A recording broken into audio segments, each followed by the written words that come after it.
Outstanding. All right, everyone.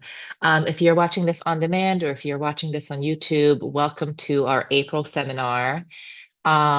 This month, our cardio challenge, or rather, our focus was on cardiovascular health. And so we've had a running challenge, and then the challenge was also to take the four HIIT classes that we offer through LZ. And you're not too late. If you still want to join that, just send me a message. If you're watching from YouTube, guys, just send me a direct message. And I'd be very happy to share the links with you so you can actually take the classes, and then I'll send you the running challenge too. But this month's focus is your health in your heart and then your lungs, so cardiovascular health. So let's dive in. And I love this picture. Like I want to print it and post it everywhere. But I love like a 3D scan of this because I think, and I wish the lungs were a little bit more highlighted in here, is really is your cardiovascular system is your heart and your lungs combined. And so we'll kind of walk through of like, why is this important? How this helps to boost your energy. What are some things that you can really like go through to get into a healthy routine that's designed for you because it's not a one size fits all for that matter. So why cardio matters? And let me try. There we go. I did it. Um, and what is even cardio, right? So besides just that it's your heart and it's your lungs, it's anything that raises your heart rate and enhances your breathing pattern. So a lot of people will think like cardio, running. For sure, that's one part of it, but it's also walking, it's also swimming, it's also doing the bike, it's also doing a HIIT class. It's a yes and a yes and a yes and a yes, as long as you're breathing more than when you're sitting down and that your heart rate starts to elevate. And the same way that I think we need like a balance, well-roundedness in your health and wellness routine total, right? Like the three poles that we have talked about before, where it's your strength training essential, your stretching essential, and then your cardiovascular health is essential. And especially for this, the way that we make energy comes from breathing. And then your heart, I think I picture it kind of like an engine. The more oxygen I pull into my body, then my heart, as it pumps, it kind of like distributes it through your entire system. So your muscles, your brain, all the tissues in your body, your cells get really good amounts of oxygen. And this matters, and I'll get into this a little bit later too, with your blood chemistry. A lot of times we don't realize from as simple as sitting way too much, your muscles tighten up, but then even more than that, your bloodstream becomes a little bit more acidic. And when you're acidic as a whole, you feel more stressed because your cortisol levels are a little bit higher. But then also a lot more of sicknesses and diseases exist in the place where you're more acidic. And so when you have very good cardiovascular health, your blood chemistry starts to rise where you're a lot more alkaline. And there's a lot of different studies about like alkalinity and alkaline water and alkaline foods. And I'm not even going to get into that. But the more alkaline you are, and the best and freest way to do that is by breathing, the more cardiovascular health you have, the also healthier you are because less disease exists in your body. There's just less room for it to grow. Besides that, it strengthens your heart, which is essential. It increases your lung capacity so you can breathe really well. When that's in place, your metabolic rate also gets like the way that you digest, the rate of efficiency of how well you use the food for energy also improves. Your circulation, so everything gets a nice boost, improves. And then it also releases endorphins. When you have a ton of oxygen that travels up to your brain, this right here is like a chemistry or like a pharmacy cabinet, really. And with chemistry, the more oxygen you have in here, your brain starts to unlock endorphins, serotonin, all the fun stuff that your body goes, I feel better. And that's kind of runner's high too.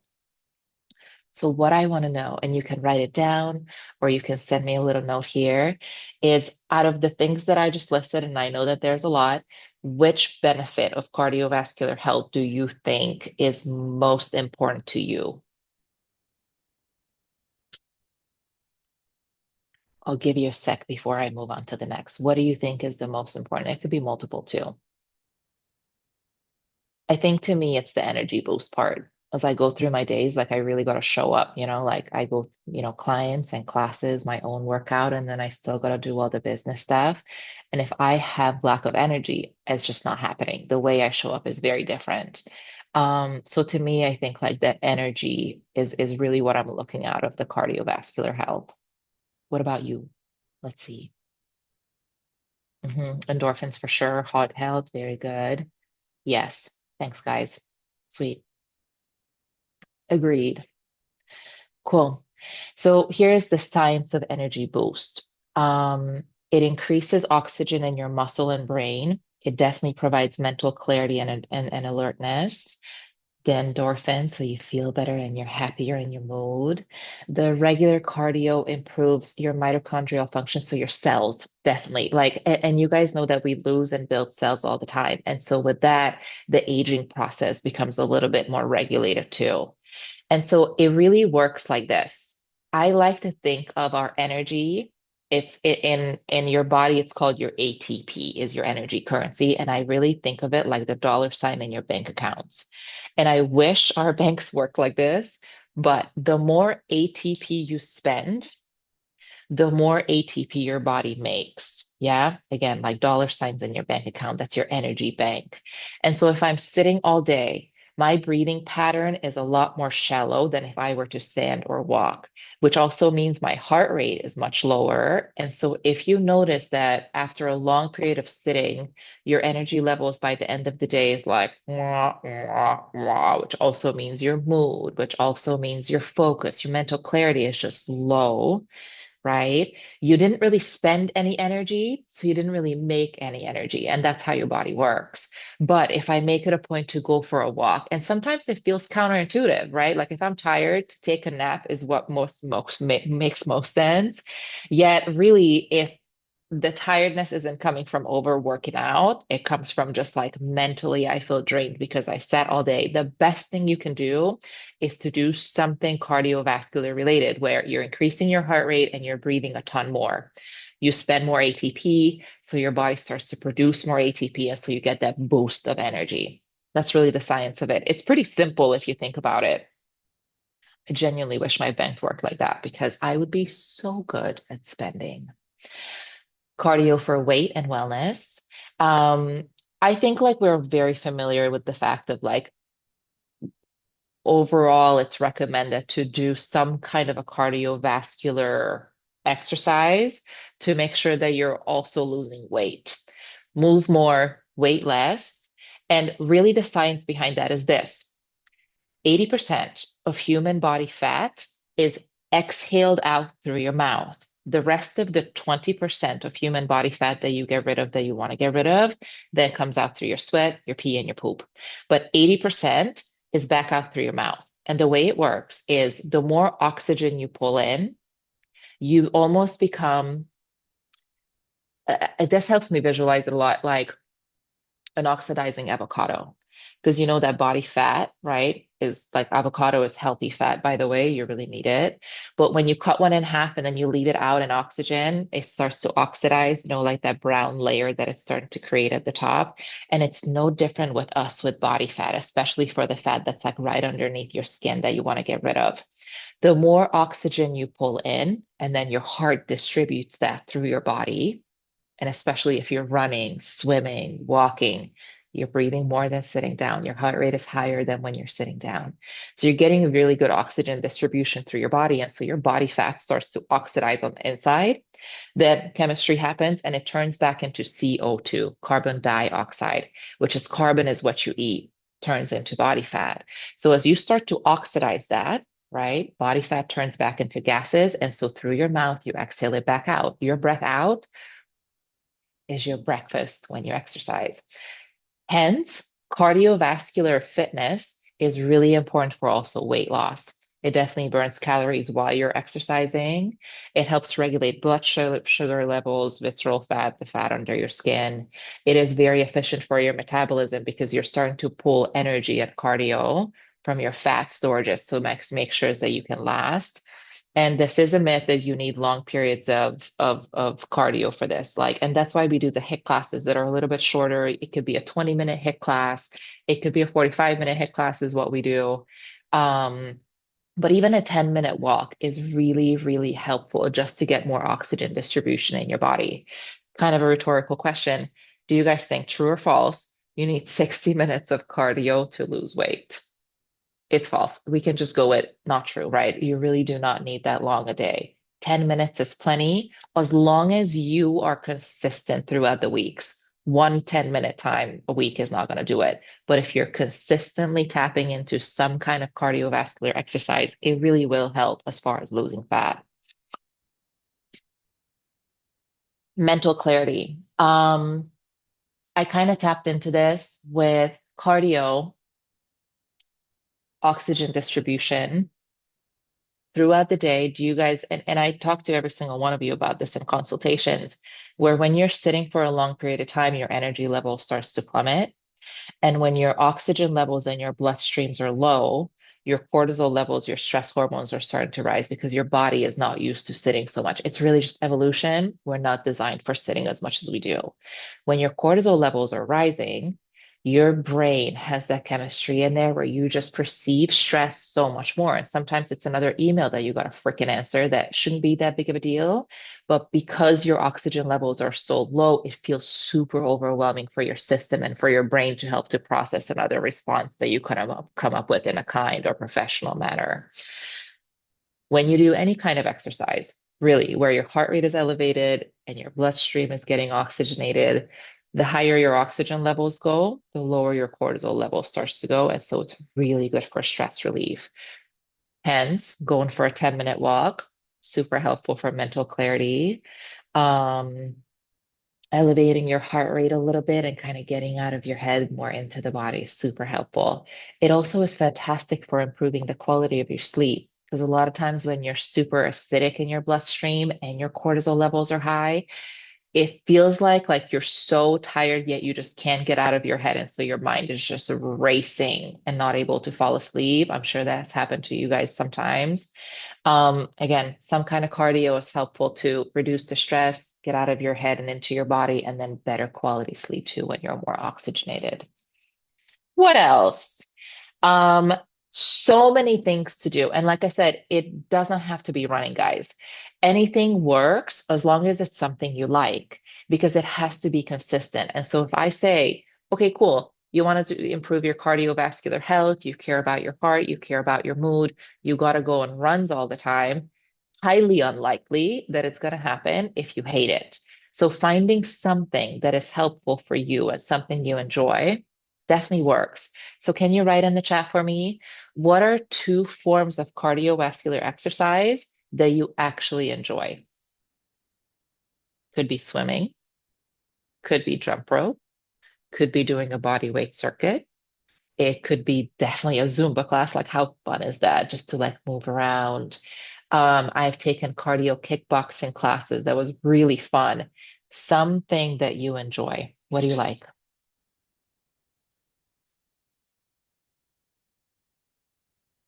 Running and hit. I like that. Pickleball. Katie, pickleball is really good. I like hiking too. Oh, I haven't gone on a good hike in a while, actually. Walking with the vest and dancing. I love dancing too. It's like such an, I don't know, after a while it becomes like an awkward thing. Like when was the last time you guys went to a club and like really got down? But like some maybe like a dance class at home on TV, totally. A Zumba class for sure. That's actually a good reminder. I need to look some up too. I would say that I'll add someone Wellesley for us, but you don't want that. Maybe I'll look for someone or I'll invite a guest teacher who could do some cool Zumba classes for me from Qualcomm Zulia. Super popular. She might be down. So yeah, I like dancing too. I think that's a good one. And then yeah, like incorporating those fun things into your routine that does stay more consistent for sure. Mhm. And we have done this before, building a weekly cardio plan to make sure that you do get those benefits. Start really small, right? 10 to 20-minute walks, 2 to 3 times a week. That's consistent. You can definitely mix it up to lower and higher intensity where you're going for, 2 days a week, you go for a run, and then another day you do the HIIT class. Love. Um, can you write that down for you? And you don't have to put it in the chat unless you do want to share with me. What is your current cardio routine? If there isn't one, what would be a sustainable one for you? I'll give you a minute on this. I'll give you two.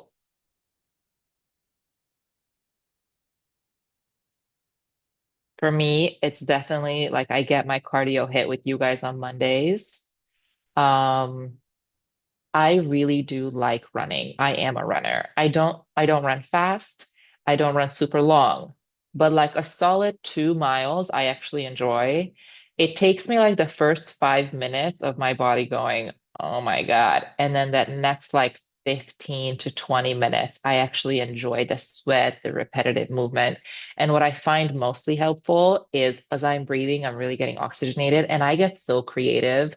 Like I think of what in my mind is the best ideas while I'm running. And that's what I really like about it. Like just some good music, that rhythmic movement, and then not having to think about what I'm doing, but actually getting like into that creative zone. I love that. Cool.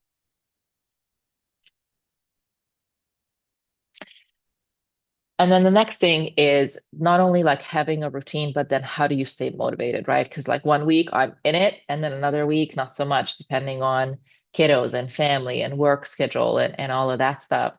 So I think it's really helpful when you have a plan to start, because then you actually have something to follow along to. And then also tracking your progress and doing weekly check-ins for yourself or schedule it with me, because here I am, and that's exactly what I'm here for, where we have a 10-minute conversation. It could be text messages if all I care. Text me to go, hey, I did my weekly. This was my plan. I hit this and this and this, or I missed it this one this week. I'm going to add it to my next week. But something of consistency and accountability. I think mixing it up is a really good one. That way you're not like, okay, here I go running every day. After a while, you're not going to want to do that. But having a variety of things that you like and look forward to, pickleball, so fun to look forward to. And it's very connective with friends too, right? Like having to do it with someone, that's another one.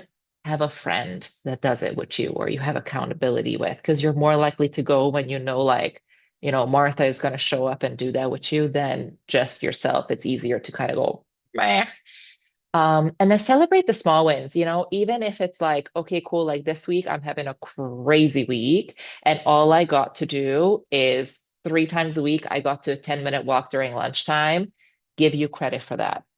That counts. It matters because it didn't just go take a back seat completely, but you gave yourself what you could that week, and that's enough.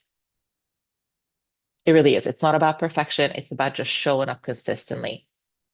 Um, if you guys need a little help on this, because I know that motivation can be a tough one, is there anything that I can help you with or you've got challenges with? You can write it in the chat. You can also unmute yourself and make it a conversation. Come talk to me. Do you guys have anything that like you kind of have a hurdle with for adding cardio in, or is it pretty straightforward? Do you feel like, man, I could actually do this? Where are we at with that?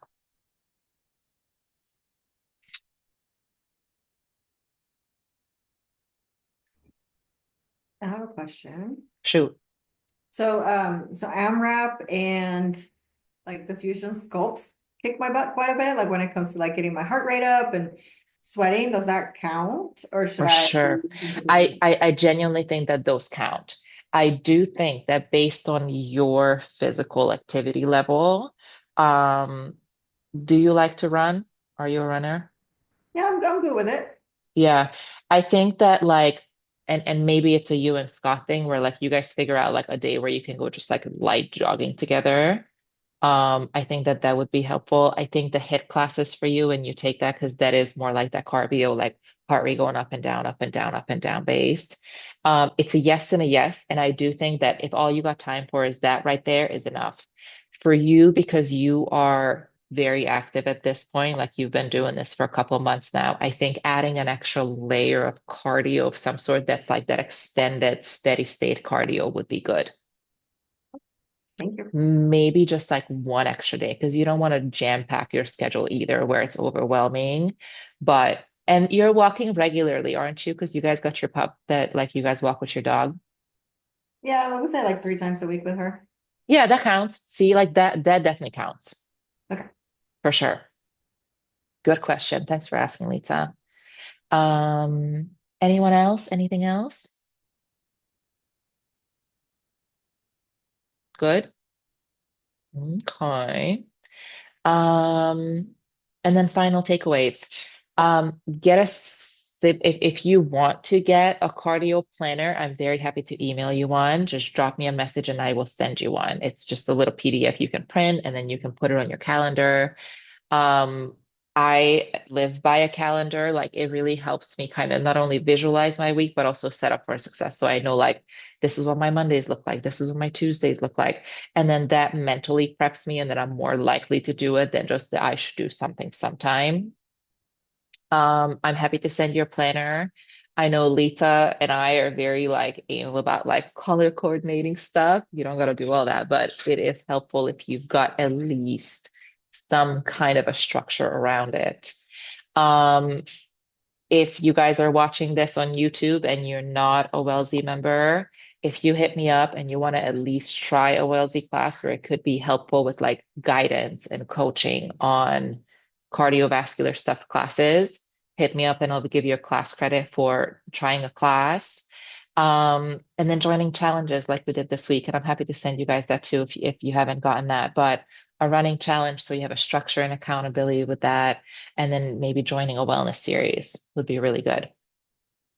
Start with one day at a time.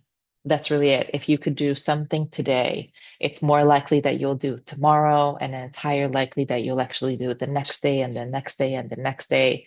But it can feel really overwhelming when you go, okay, for this next 3 months, I should be, because that changes so much. So just focusing on one day at a time and then just doing what you can that day really helps to set you up for success for then the future too. And just really focusing on what can I do today instead of, although having a plan is helpful. I think that's it, guys. Was that helpful? And it might just have been like very much and or any questions? I think it was super helpful. Cool. Thanks, Um, Teresa. Good And reminders, you know. yeah. Okay, great.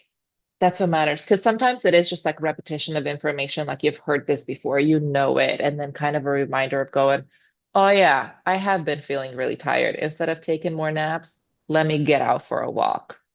Sometimes that's all it is, for sure. Cool. Anything that I can help you guys with, that I can support you with to like get you in there?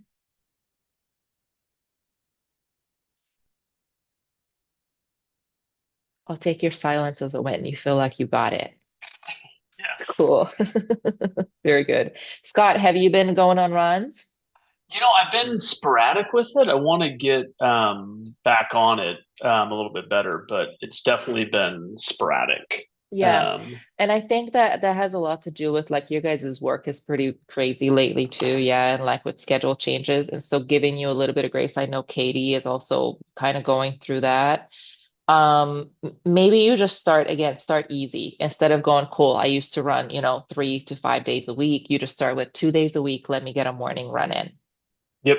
Yeah, absolutely. So I And think and that I and think and setting the date and just calendaring it, and the time, and then doing it. I think mornings would probably be the best. So, mhm. And like Lita said, like sometimes when, it's too chilly out or whatever, like doing the HIIT class or the MRAP class too. And MRAP will for sure cardio, guys. Like we're dying in that class as we're going. It gets that aspect and then it also gets the strength aspect too. So it's that two in one. If you know you can't separate your cardio to then doing a strength class, that is a good way to go where you just combine within that hour. Same with the sculpt for sure. Definitely cardio. Some are a little higher cardio than the other ones. So maybe you read the descriptions or kind of look through the class to go, oh, yeah, what is today? And if you're looking for that cardio element in there a lot, you take a class that's more cardio based than like the strength based. This past Thursday was very much strength, Teresa and Sarah will tell you. Um, yeah, that's really good. What else? We good? Okay. Very good. Guys, I think that's all that I have for us today. I'll keep these coming throughout the months. YouTube, if you're watching this is how you can reach me if you want stuff. You can email me directly at z@wellesley.com or go on the website and check out the classes. Um, yeah, anything that I can help with, I'm very happy to. And we set up, private consultations. It costs you absolutely nothing but your time to get at least a personal plan to get you going with this. Um, Very good. Thanks for joining, guys. I hope that again it was helpful and you found some of this good reminder, maybe a little bit more motivating to get you back into the zone. And we shall keep it going. And then let's finish strong for those of you that are doing the cardio challenge. We got, let's see, next week is our last, April 28th is going to be our last hit class that'll be on demand, or you could take it with me live. Again, YouTube, if you want to come join for that, send me a message and I'll give you guys a class credit. And then we shall move on to the next. But for now, all is well. Thanks, Z. All You're very good. welcome. Thank you. Guys, thanks for joining. I appreciate you so much. Have a really good weekend, You and I'll see you too. next week. Thanks. Thanks. Bye. Bye, guys. Thanks. Bye. Bye.